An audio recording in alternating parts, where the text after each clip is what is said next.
Good morning. This is Bill from Europa, Naples on a very lovely sort of cloudy, friendly morning here. I had some giant birds hanging out just a minute ago in the hedge, which was fantastic. I don't know if they're them. They don't look giant anymore, but they did when they were 5 feet away.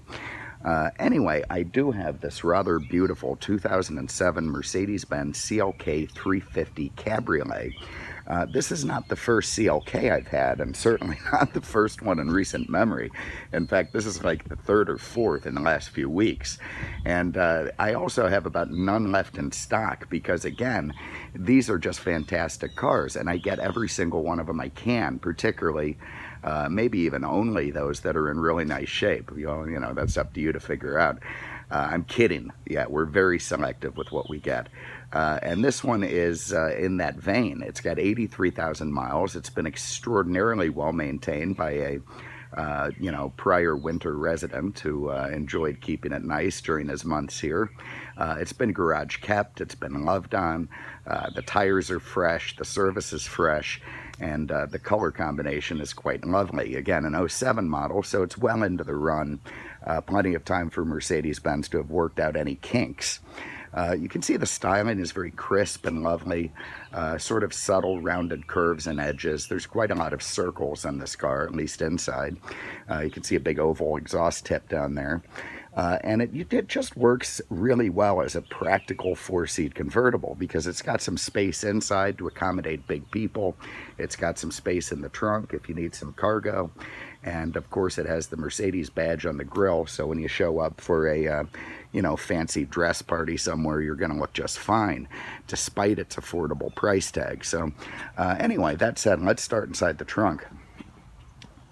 Now again, this is an E-Class level car. Sometimes people get a little bit confused about the CLK aspect, thinking it's a C-Class, which just isn't accurate. This is the equivalent of an E350 or E400 Cabriolet today. You can see I'm going on a little trip, so it gives me a good chance to show just how good the capacity is in this car. I've got a big cooler in there. And I've got my overnight bag here as well, weekend bag, what you will. So substitute the cooler for the weekend bag, and you've got two weekend bags with the top down. Now, if I need even more room, there's this partition here that I can push forward and make it so that I've got a load of more trunk space and, fit even maybe a third person who's going to be miserable in the back seat driving anywhere. Oh, it's not going to be that bad. Anyway, there it is. So pretty practical use of the trunk in a four-seat convertible.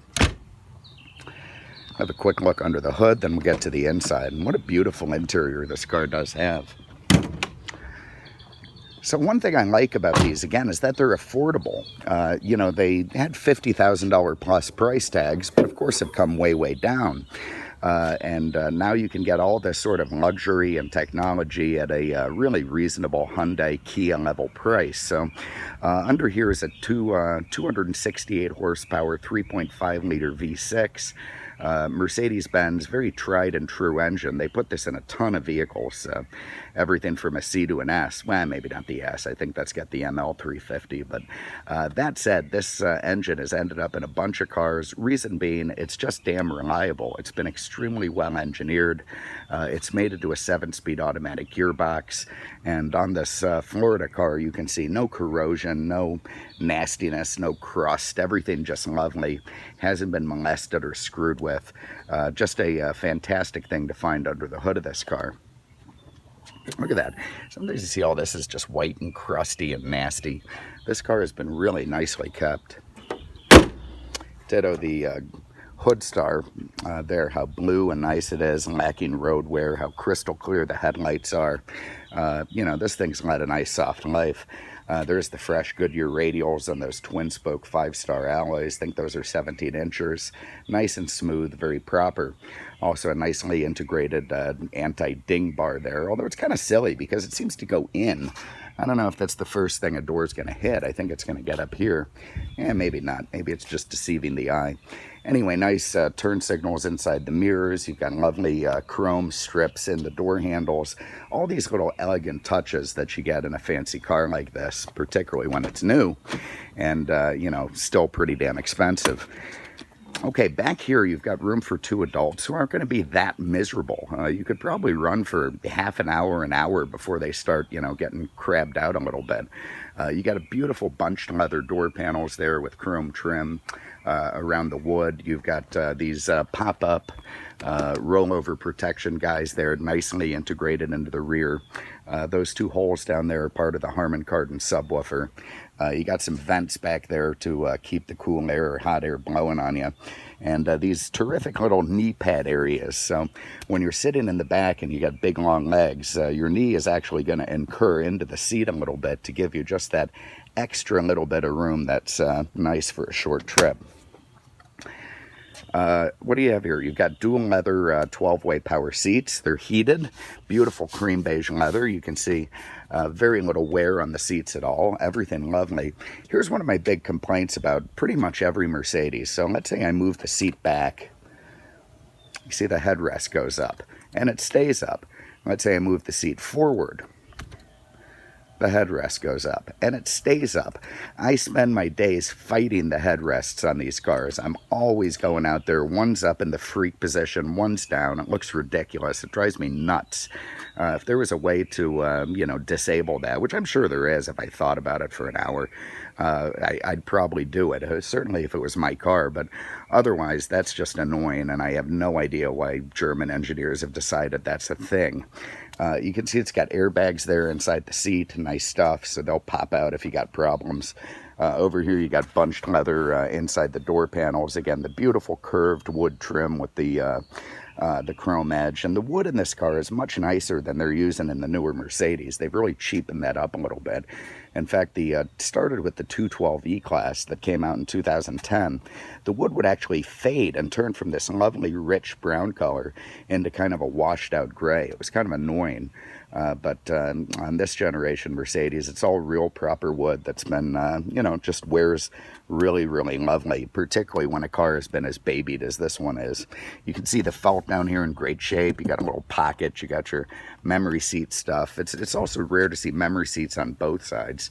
Very often it's just on the one. So, if you're a guy who's got, a wife, a girlfriend, and maybe the pool boy, you'll be able to get all 3 of them happy at the same time. Here you've got a lovely, what do you have here? Wooden and leather steering wheel with multifunction controls. Very nice stuff. Automatic headlights, mirrors. You've got the oval door handle, which starts to go with all the oval themes everywhere. Oval and circles, which, we'll get into. Anyway, let's hop in, fire it up. You can see 2 keys, nice to have. And when I close the door, out comes our little seatbelt presenter on a stalk, which will absolutely scare the crap out of anybody who's not expecting it. But on this car, it's just one of those things that makes life a little bit easier. It comes out and makes it so it's easy to grab the belt.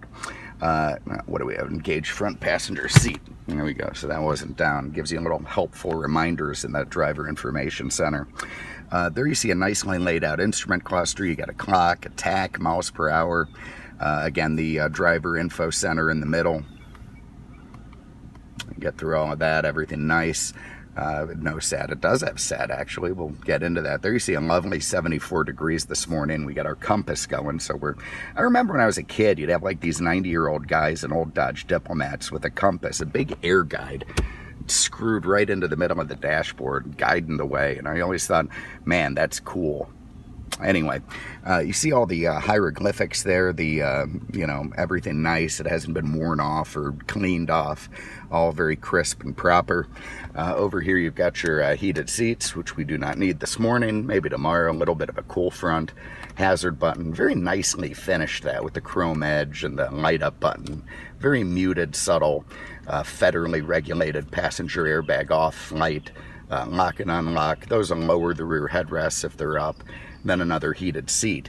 And real quick with the circles, I always get into it, but it really does amuse me. You've got circle, circle, circle, circle, circle, circle, circles, in circles, ovals, circle, of course a circle, circles joining circles, more circles, circle, circle. Everywhere you look on this car, there are circles aimed at you, which is fine. I guess that's a stylistic thing, and Anyway, that's what we're going with.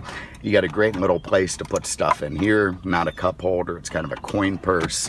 Here's an oval, big oval grab on the glove box release where you find your in the glove box CD changer. Nice deep pocket. And over there a place for your little Derringer, Glock, or whatever you can fling in there. Down here you've got Mercedes-Benz fantastic command unit that gives your navigation. It does, of course, have satellite radio. There it is. AM, FM, CD. You've got a single in here. And your DVD drive for the nav, and kind of a cool way that opens and closes. Let's go over to the radio. There's different ways of tuning it. You got all these presets. Let's just do a quick random access here. What do we got?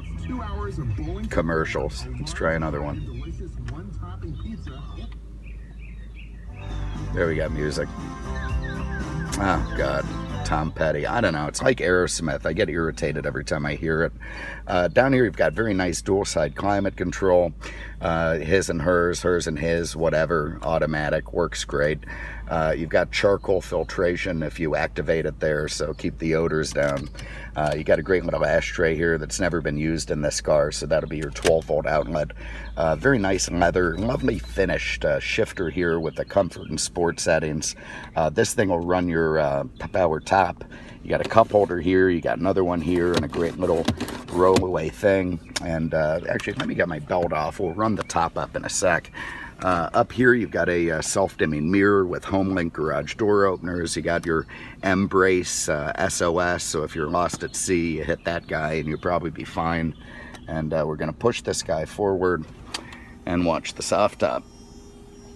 So back goes the cover. Up comes the full power soft top. You see that lovely headliner matching the car. It's going to seal nicely into place there. Down comes the cover. And down goes the rear. Now you got to wait for that, you know, some people stop when it plugs in there and they drive around with the back end in disarray. Of course the car will beep like crazy, but wait for the damn thing to finish, for God's sake. Alright, so you can see it's a lovely blue soft top to match the outside of the car. It's got a glass rear window with defrost, very nice. Sometimes these things have been separated and sewn, which is fine. It's a good proper repair for when it starts to come apart. But the fact that this still has the original heat seal is quite nice and shows you again the soft life this car has led. Also a very nice light tint on the windows, which has helped preserve the leather in the car. You know, if you decide you want that off, it's not a problem, but I recommend it. Anyway, let's get the top back down just for fun. So I pull back on the button, down go the windows, up comes the rear of the top.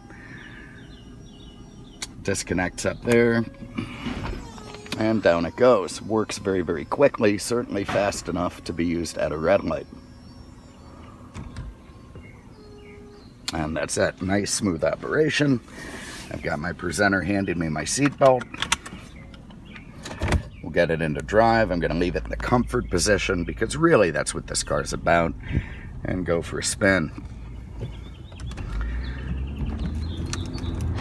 Okay, so plenty of pep from that V6. Again, we're in comfort, which keeps it at the softer shift points, and you know, it's just fine. It'll let you merge into an on-ramp with no problem, but at the same time give you, you know, a nice smooth driving experience, a boulevard ride, if you will. Lovely feel from those Goodyears, no noise. I hit the brakes, nice stomp, no vibration from the wheel, no run out, just nice and smooth. Merge our way onto traffic here. Lovely feel from the steering. It's not too light, but it's certainly not stiff like a sports car. Just a very happy balance between feeling that there's a machine underneath you and having nice, smooth operation.